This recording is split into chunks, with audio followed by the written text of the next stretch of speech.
શ્રી કૃષ્ણ પરમાત્મને નમઃ. શ્રીમદ ભાગવત કથા દૃષ્ટાંત અને રહસ્ય.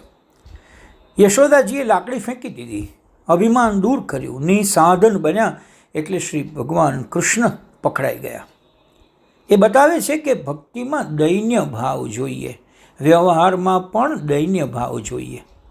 જીવ અહંતા મમતા ન છોડે ત્યાં સુધી ભગવાન મળતા નથી. જીવ હું પણ અભિમાન ન છોડે ત્યાં સુધી ભગવત દર્શન થતું નથી. જ્યાં સુધી હું રહે છે ત્યાં સુધી ભગવાન મળતા નથી. જ્યાં હું છે ત્યાં હરિ નથી, અને જ્યાં હરિ છે ત્યાં હું નથી.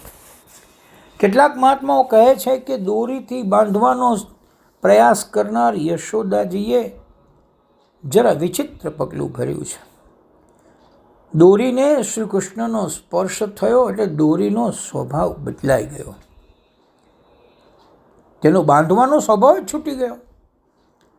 યશોદાજીએ ભૂલ કરી કે દોરીથી બાંધશું અને એ જો લાલાનો સ્પર્શ કરશે તો દોરી લાલાને ગમે તે રીતે ન બંધાવવાનું પસંદ કરશે.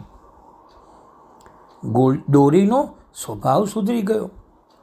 યજ્ઞ કરવાથી સ્વભાવ સુધરતો નથી, તીર્થયાત્રા કરવાથી સદાર સુધરતો નથી, બાળકોને બ્રાહ્મણોને જમાડવાથી સ્વભાવ સુધરતો નથી. જે મનથી પ્રભુનું ધ્યાન કરે છે, જે મનથી પરમાત્માને મળે છે તેનો સ્વભાવ સુધરે છે. બ્રહ્મ સંબંધ થાય તો સ્વભાવ સુધરે છે. ભગવત સ્પર્શ વગર સ્વભાવ બદલે ક્યાંથી? બ્રહ્મ સ્પર્શ થયા પછી બંધન શાનું? દોરીએ બાંધવાનો સ્વભાવ છોડી દીધો છે. આ દોરીને શ્રી કૃષ્ણના શ્રી અંગનો સ્પર્શ થયો છે એટલે દોરીને દયા આવી કે બાળક બહુ કોમળ છે, તેને હું નહીં બાંધું. આ દોરીઓને કૃષ્ણની દયા આવી છે. દયાને લીધે દોરી બાંધતી નથી. વૈષ્ણવો કહે છે કે દોરીમાં ઐશ્વર્ય શક્તિએ પ્રવેશ કર્યો છે.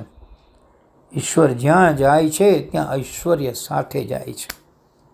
ઐશ્વર્ય શક્તિને દુઃખ થાય છે કે એક સાધારણ ગોવાલણ મારા પ્રભુને બાંધે છે. ગોપીઓ યશોદાજીને કહે છે, માં ગમે તેમ કર, આ લાલાના ભાગ્યમાં બંધન લખ્યું જ નથી. તે તો અમને સંસારના બંધનમાંથી છોડાવવા આવ્યો છે. ઐશ્વર્ય શક્તિ તો પરમાત્માને સ્વામી બનાવે છે. યશોદાજીની વાત્સલ્ય ભક્તિ છે, મારો દીકરો છે તેને હું બાંધીશ. વાત્સલ્ય ભક્તિ કહે છે હું પરમાત્માને બાંધીશ. ઐશ્વર્ય શક્તિ કહે છે હું મારા પતિને બાંધવા નહીં દઉં. ઐશ્વર્ય શક્તિ દોરીને ટૂંકાવે છે તેથી તે 2 આંગળ ઓછી થઈ જાય છે. ઐશ્વર્ય શક્તિ કહે છે કે મારા ધણીને કેવી રીતે બાંધે છે તે હું જોઈ લઉં છું. ઐશ્વર્ય શક્તિ અને વાત્સલ્ય શક્તિનો આ મધુર ઝઘડો છે. પ્રભુએ ઐશ્વર્ય શક્તિને હુકમ કર્યો કે ગોકુળમાં હું ઈશ્વર નથી, ગોકુળમાં હું યશોદાનું બાળક છું. હું દ્વારિકા આવીશ ત્યારે તારો ધણી થઈને આવીશ. દ્વારિકામાં હું રાજાધિરાજ, પણ અહીંયા યશોદાનો દીકરો. ઐશ્વર્ય શક્તિને હુકમ કર્યો કે તું અહીંથી જા. માને બાંધવાની ઈચ્છા છે તો માં ભલે ને બાંધે. ગોકુળમાં પ્રેમ પ્રધાન છે, દ્વારકામાં ઐશ્વર્ય શક્તિ પ્રધાન છે. રજમાં તારે આવવાની જરૂર નથી. ગોકુળ લીલામાં વાત્સલ્ય ભાવ પ્રધાન છે, પૌગંડ લીલામાં સખ્ય ભાવ પ્રધાન છે, વૃંદાવનમાં ગોપીઓ સાથેની લીલામાં માધુર્ય ભાવ પ્રધાન છે, દ્વારકામાં ઐશ્વર્ય ભાવ છે. ઐશ્વર્ય શક્તિને કહ્યું તું દ્વારકા જા. ઐશ્વર્ય શક્તિએ દોરડામાંથી વિદાય લઈ લીધી. આજે ગમે તે થાય, ઘરની બધી દોરીઓ ભેગી કરીશ પણ લાલાને બાંધીશ. ઘરમાં બધા દોરડા ખલાસ થયા. હવે શું થાય? કૃષ્ણ તો બંધાતા નથી.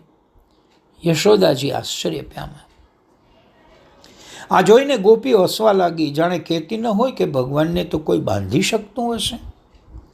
દોરી વચ્ચે 2 આંગળનું અંતર ઓછું કેમ રહે છે? ભગવાન કહે છે મારા અને તમારા વચ્ચે 2 જ આંગળનું અંતર છે. અહંતા અને મમતા રૂપી 2 આંગળાનું અંતર. જેનામાં અહંતા અને મમતા હોય તે મને કદી પણ બાંધી શકે નહીં. અહંતા અને મમતા 2 છોડવા જેવા આપણા ગુણ છે. નિર્માણ મોહા જીતસંગ દોષા, જે નિર્માણ અને નિર્મોહ છે તે મને બાંધી શકે છે. પરમાત્માની સેવા કરતા જીવ નિર્માણ અને નિર્મોહ થાય ત્યારે પરમાત્માને બાંધી શકાય. નિર્માણ અને નિર્મોહ થઈ શ્રી કૃષ્ણમાં તરબોળ બને તે કૃષ્ણને બાંધી શકે. શ્રી કૃષ્ણએ જોયું કે માતાજી પરિશ્રમથી ખૂબ થાકી ગયા છે, પરસેવે રેબઝેબ થયા છે. માતાનો પરિશ્રમ જોઈ ભગવાનથી ન રહેવાયું, તેથી કૃપા કરી પોતે જાતે માતાના બંધનમાં બંધાઈ ગયા. હરિ ઓમ.